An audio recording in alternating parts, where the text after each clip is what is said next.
sparking a flash flood emergency. Nearly 3 inches of rain, half a month's worth falling in less than 24 hours. More than 1,000 flights canceled tonight, with the biggest impacts in Dallas due to the storms. The heat-fueled remnants of Tropical Storm Arthur flooding communities in Stone County, Mississippi. Families escaping this RV park by boat.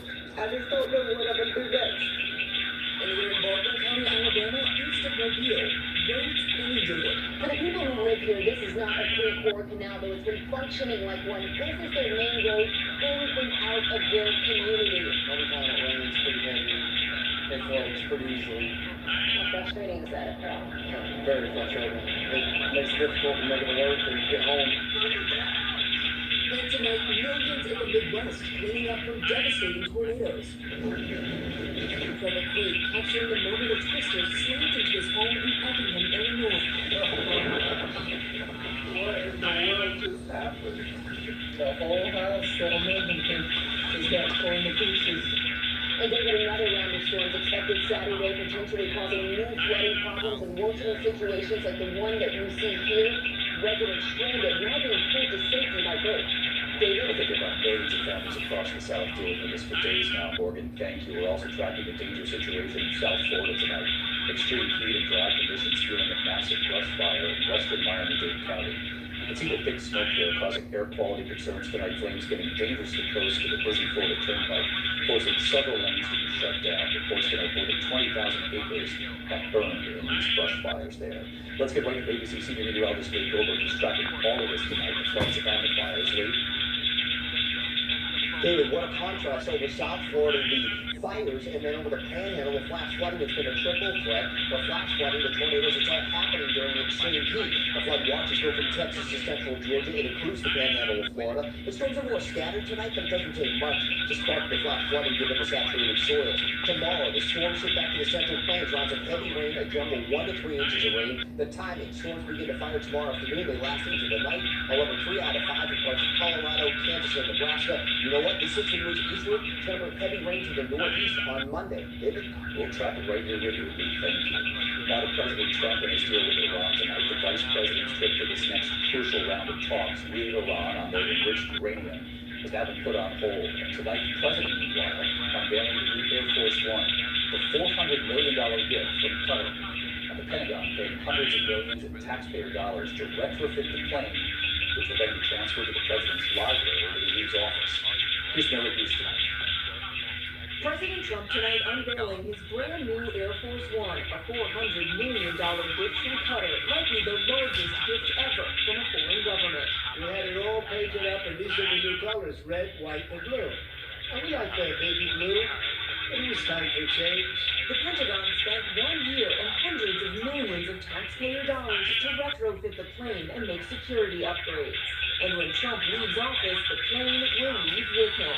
Ownership to be transferred to his presidential library. This plane was transformed into a flying White House at a level of luxury that nobody's ever seen before. The president then signing a panel of the plane. In high spirits, even as top Republicans in Congress keep criticism on his new peace deal with Iran.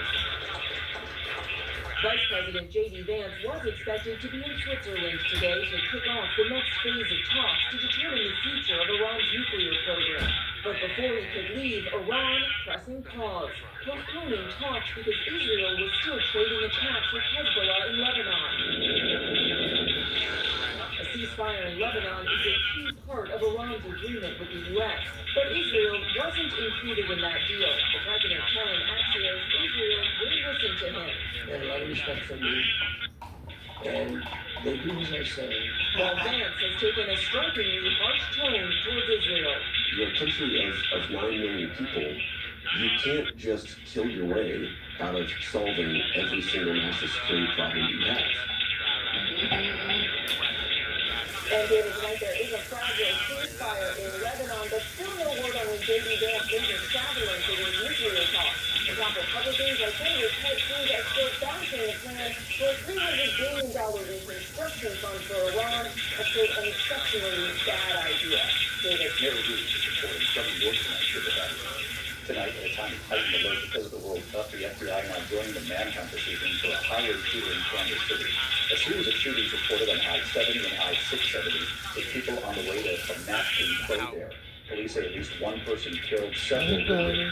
Here's our chief investigative correspondent, Aaron Petersky. Tonight, in the shadow of the World Cup, an urgent manhunt for the suspect in a string of highway shootings. Kansas City police say this man, Oscar Sanchez Munoz, shot 5 people, killing 1 and injuring 4 others. They were driving down a highway or roadway when 1 or more shots were fired into their vehicle. Tonight, the FBI is offering a $25,000 reward for information leading to his arrest. Police say after Sanchez Munoz shot into one of the cars, the driver died and the vehicle crashed. The shootings also injured a teen and 3 adults, among them an Uber driver taking fans to a World Cup match at Kansas City Stadium. All of the gunfire happened within a few miles of the soccer pitch.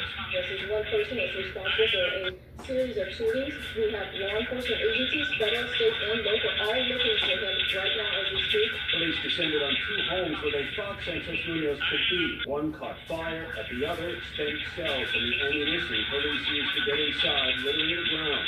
Several windows shattered. A search of the place ended, though, with no sign of the suspect. Police said there's no known connection between these shootings and the World Cup and no apparent motive, David, and tonight the FBI says the suspect should be considered armed and dangerous. Aaron Petersky with us tonight. Aaron, thank you. Now the dangerous wave slamming the California coast, a mother and daughter hospitalized after being swept into the ocean by what authorities are calling a sneaker wave. It comes after 2 college students, 2 young women, were swept into the ocean. They did not survive. Here's ABC's Alex Strong. Tonight, officials along the California coast warning about dangerous so-called sneaker waves, like this one that can surge up without warning after a mother and her young daughter were knocked into the ocean while walking along a San Francisco beach. Tonight, they're in serious condition. Be very careful and never turn your back to the ocean, as these waves can sneak up on you, literally, and sweep you out into the water. They cannot, so she's lucky to be alive. She says she was fishing off another beach when a sneaker wave swept her away. I knew at that moment that it was going to take me. It swallowed me up very easily. The ocean is not our friend. It comes after a deadly week on California beaches with a threat of sneaker waves, rip currents, and high tides. 2 college students died after being swept off a beach near Santa Cruz. And in Laguna Beach, a 5-year-old girl was killed after waves pulled her into the sea. Tonight, David, sneaker wave warnings are up around California through Sunday, and again, lifeguards say do not turn your back toward the waves and keep children at an arm's distance if around the water. David? Alex Stone with us tonight. Thank you, Alex. We're going to move on now to the tributes tonight for a legendary TV director behind some of the biggest hits of the last 4 decades. James Burrows helped define the American sitcom from the Mary Tyler Moore Show to Taxi to Cheers. Here's Rick Johnson tonight. He was a creative force behind some of the most iconic comedies on television.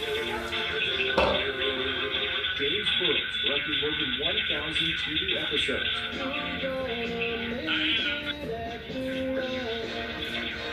He starred on the Mary Tyler Moore Show. From Laverne and Shirley to Taxi. I'll give you the same advice I give my mom when she cries. I say, Mom, shut up. Burrows quickly rising to one of the most in-demand directors in Hollywood. Will you really piece of rotten short, David? Oh, gee. Coming out of pop culture classics like Cheers, seen here on the set with Ted Danson and Shelley Long, Frasier and Friends.